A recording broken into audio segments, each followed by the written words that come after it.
Okay. All right, let's take some time and talk about lawn renovation.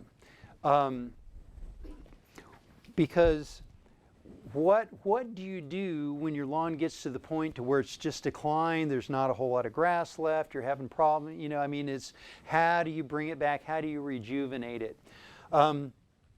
Because what I find so often is, you know, it's just like, you know, you don't go to the doctor until you get sick, and a lot of folks don't call me until their lawn is in a severe decline.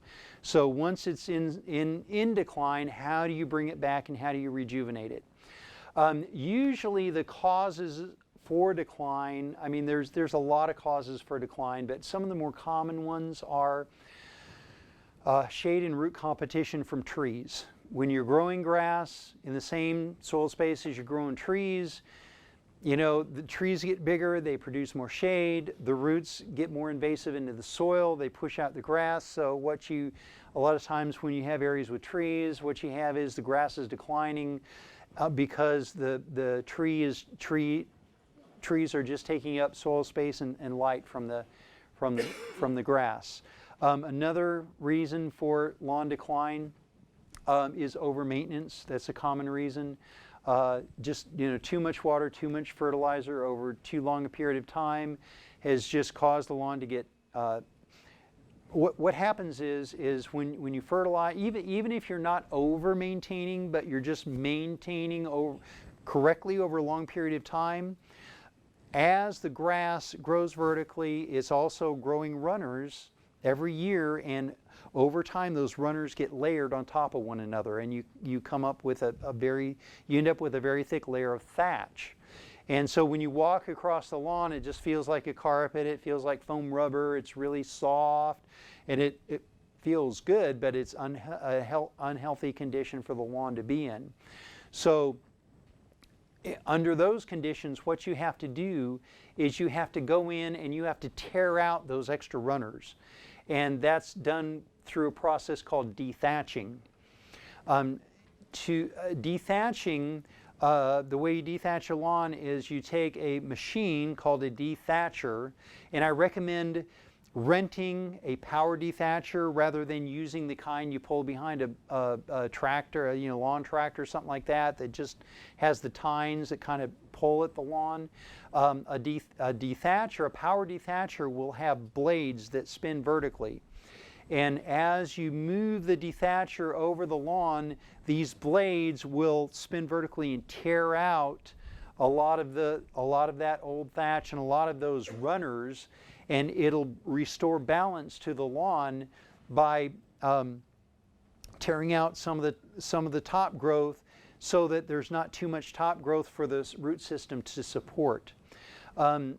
On a lawn that's several years old that requires dethatching, you would be amazed at how much thatch comes out of an average sized lawn. I mean, we're talking, you know, dozens, if not hundreds, of trash bag fulls of thatch that you can get out of a lawn that hasn't been dethatched for a number of years. So removing all that old thatch is a great thing to do. And then in addition to doing that, going back and taking sand and top dressing that lawn that you've just dethatched to kind of fill in all the gaps and open areas that you've created by dethatching, top dressing that lawn. And what that top dressing does, it's just one of the best things that you can do to stimulate new growth. And the grass will grow, the grass that's left after the dethatching will grow up through that sand and kind of on top of it, and you'll end up with virtually a brand new lawn after going through the process of dethatching and top dressing. Now, if you've got an area that you have a lot of root shade competition from trees, you want to raise the canopy of the trees as high as you can to let in as much light as you can. A lot of times with oak trees, what you can do is get an arborist to come in and kind of thin out the canopy of the trees so that it'll let in more light. Not only is it more healthy for the grass, it's also healthier for the tree to get rid of all of because a lot of times if you have if you have branches and leaves underneath the outer canopy of the tree is actually using energy to keep those leaves and branches alive, and they're using those branches on the inner part of the tree are actually using more energy than they're producing from the tree. So it's a healthy thing to do for the tree. So you want to let in as much light as you can, and then with all the area of where the root competition is around the tree, you can do a couple things. You can aerate that area, because a lot of times, especially with oak trees, you'll have just a mat of roots, and if you try to push a shovel through the ground, it's like trying to push through steel wool. I mean, it's just so dense. That root mat is so dense, and if you can't penetrate the ground with a shovel, the grass roots are a lot more tender than the steel shovel blade, and you can imagine how hard it is for those grass roots to penetrate that mat. So if you run an aerator over that, what an aerator does is it removes cores of soil and root from the ground about the size of your finger. It actually pokes holes in the ground and removes those cores, puts them out on the ground, and you end up with a lot of little holes in the ground. As those holes begin to collapse and fill in, it creates a chain reaction to where it creates little micro pockets of air in the soil, and it breaks up those roots, and it gives the grass a lot more opportunity to establish a better root system. In areas of heavy root competition, after you aerate, it's still a good idea to go back in and lightly top dress, because it'll fill in those holes with loose dirt, and again give the grass a good soil space to root into. You need to do those kind of things periodically, every few years, every 4 or 5 years, whatever. It kind of depends on each individual lawn, how many trees there are, how much root competition there is, what kind of water and fertilizer schedule you've been on as far as how much thatch there is. But if you do that on a regular basis, and control the pests and diseases and those kind of things, you shouldn't ever have to go back and completely redo your lawn. I mean, if you maintain it like that, the fact that the saying of having to replace your lawn every 5 to 7 to 10 years, I mean, it shouldn't apply to you if you maintain it like that on a regular basis. So there's no such thing as a perfect lawn in the state of Florida. No, yeah, not really in this area. Here's what I tell people: if you've gotten your lawn to perfection, to where it's just perfect, enjoy the moment, because it's not going to last. It's not going to last. Take a picture, yeah, so you can prove it to somebody, because we're dealing with Mother Nature. If you have the perfect lawn, a bug is going to find it, disease is going to find it, something's going to happen to mess up that perfection. It isn't going to last for very long. It's always going to be a work in progress. It's always going to be. And see, expectations, that's one of the huge things about lawns in this area. And we have, because of the marketing of the fertilizer companies and the lawn companies, our expectations are way up here. Thick, lean, thick, green, lush. But really, those are unrealistic expectations.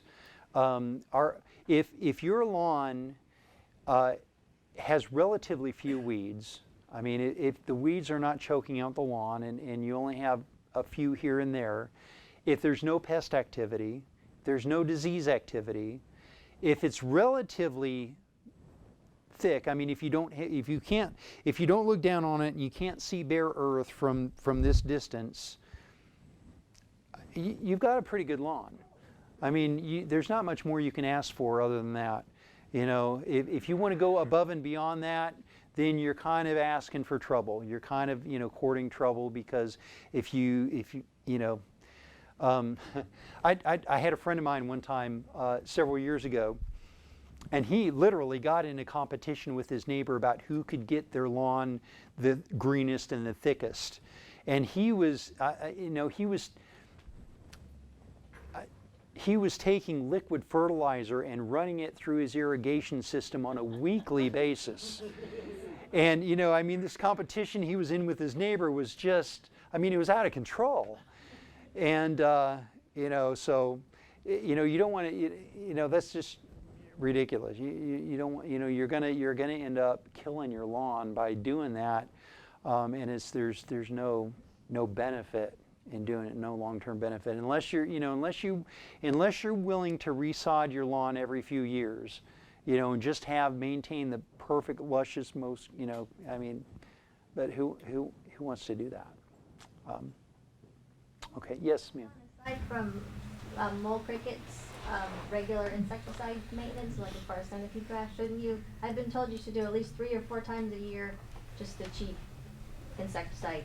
Is that? That's not a bad idea for mole crickets. I mean, the best thing to do. Well, yeah. Okay. Good question. Mole crickets are about the only lawn insect pests that you can pre-treat for. And really, any treatment that you put down for mole crickets isn't going to last that long. We use a particular product that really you have to have a license to buy. You can't, as a homeowner, you can't do it. And we use that for mole crickets, and it does a very good job at controlling them for an extended period of time. But unfortunately, you as a homeowner don't have access to that. So what you can do for mole crickets is the best thing to do is to treat in May, like we talked about. If they're there in the yard, that should take care of them. And then, to be honest with you, you just kind of have to walk a line between being ecologically responsible and keeping a nice yard. I mean, if you wanted to go out, just pour insecticide on your lawn every month and just, but it's not really, that's not a wise thing to do. If for no other reason, you're going to destroy a lot of beneficial insects, and you're also, if there is some unbeneficial insects there, by continually putting insecticide out, they're going to become immune to it after a while. So that's not going to be a good situation. So really what you need to do is you need to be more proactive in just trying to recognize that insect activity. Any other insects besides mole crickets you can't pre-treat for, because sod webworms and chinch bugs, which are the 2 main ones, they live in the thatch area of the grass, and if you apply insecticide to that area, it's not going to last more than a couple days if you're going to be watering, during the growing season. So you can't really effectively control them. What we tell our customers, if they have a sod webworm issue, we go out and treat it, we let them know, hey, we're going to kill the sod webworms that are here. However, like with sod webworms, sod webworms have a very short life cycle of about 2 weeks. So theoretically, we could come in, kill the sod webworms that are in the yard. Our next scheduled treatment is a month later, but if we kill what's there, and by next week the rain and irrigation has washed that treatment away, and more moths, which are the adult form of the sod webworm, come in, lay eggs in the grass, they can hatch out in a week, and before we come back a month later, they can be eating your grass again. So you need to call us. You need to keep an eye out. You need to watch for these signs and let us know if you see something, because it's just not practical, if not impossible, to keep a constant treatment on the yard to where it will kill anything that appears.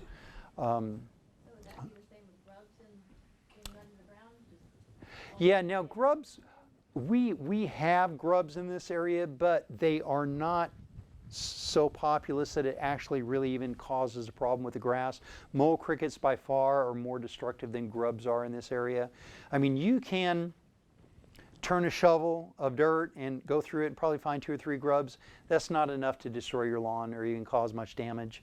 But the main ones that we have in this area: mole crickets, sod webworms, and chinch bugs. I mean, those are the big 3 as far as insect pests for lawns that you need to be aware of. And the chinch bugs and the sod webworms, you have to treat when they're active. You can't treat them when you can't pre-treat for them. Just, it's not practical. All this information is in my book. If you haven't come up and gotten a copy of the book, please help yourself get a copy of this book. Probably 90%, 98% of what I've talked about is in this book, and you can have it for your own reference. I hope you've enjoyed this video presentation. It's my pleasure to present it to you. If you have any questions or concerns about your lawn and would like a free lawn consultation, please feel free to give me a call.